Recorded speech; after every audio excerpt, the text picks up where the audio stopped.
We have new jobs numbers today. The big news, unemployment down to 5.3%, 223,000 new jobs created during the month of June.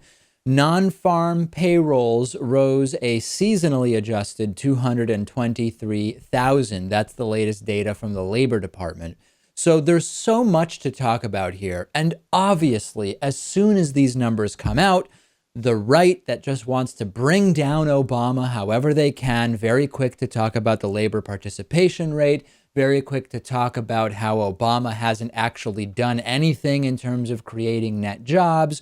Let's break it all down piece by piece, as you know I like to do. So the unemployment rate is lowered. The unemployment rate decreases when someone who is unemployed and actively looking for a job stops looking for a job, regardless of whether they have found a job or merely stopped looking because they are discouraged. We know that. That has been the case for as long as unemployment has been measured.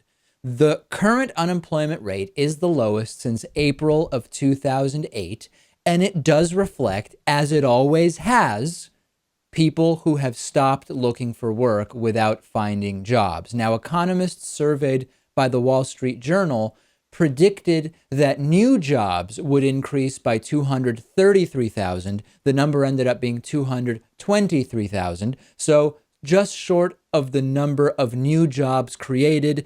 Two separate pieces of data, Lewis, both of which we must look at in context.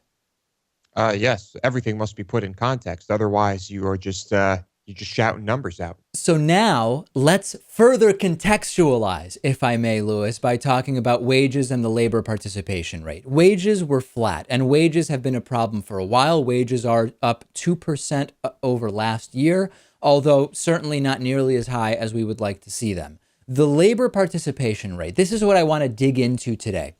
The share of Americans participating in the labor force is now at 62.6%, down slightly from 62.9% in May. This is indeed the lowest labor participation rate since 1977, although much higher than at many years in the past before 1977. So we need to understand why this is happening. The right will just blame President Obama, saying, oh, he's either doctoring the numbers or they're crappy jobs, which we have already debunked. That's not the case. Or otherwise, it's a result of President Obama. The Bureau of Labor Statistics has a detailed report, which is available to anybody. I encourage you just to go and look at it, which outlines the systemic reasons why the labor participation rate, as a separate question from that of unemployment and new jobs created, is not going to do that well, maybe all the way until 2050, when it is projected to drop to 60.4%. Lewis, what am I saying? Am I saying that separate from what President Obama is doing, there are things going on in the United States that might decrease the number of people who are a part of the workforce? Yes, that is exactly what I am saying. And I think we can imagine scenarios in which that might happen. It doesn't seem like something out of a science fiction dystopian movie. No, let me tell you what those reasons are, as Lewis is so perfectly allowing me to segue into. The aging of the baby boomers who exit the labor force. This is going to have a negative impact on the labor participation rate. The participation rate of women has declined since 1999 as a share of the total workforce.